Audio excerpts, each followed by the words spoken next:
I think the markets are going to sell up a little bit here anyways. I think that China is trying to take a play out of the art of the deal, and they're trying to walk away and trying to flex their muscle a little bit. But I think that Trump is 100% right in what he's trying to do here, and he's trying to muscle them to get them to a fair deal, not to get anything extra, but just to get the fair and free trade. And the one thing we do have going for us is an extremely strong economy, and we don't really need it. We can survive without anybody if we had to. So I think that these are the things that Trump is banking on, the strong economy and the ability to create all these intellectual properties. So I think everything's going to work out fine. And so far, the markets have not been affected at all. Yes, they're down a little bit tonight, but overall, we're still very close to new highs, if not at new highs in the Dow and the S&P.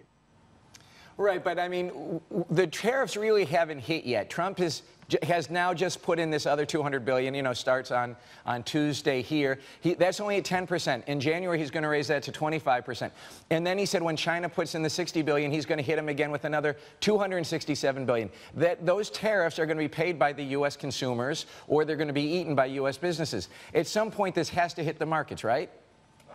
At some point, it will probably have some effect, but I think there's more concern for the markets and the trade wars. I think that, first of all, if you take the actual percentage of real dollars that it's going to cost the average taxpayer, it's not as much as we paid for the ridiculous bailout in 2008. So I think you have to look at it from the bigger scheme here. And the bigger scheme is that we have more worried about debt and some of the collapsing emerging markets, which will probably create some contagion in this country. As far as the actual trade wars, they're going to resolve. You can bet they're going to resolve at some point, because the other countries need us more than we need them. And this is really just a way, as you said in your opening, that Trump is just trying to create a fair deal versus what we have right now.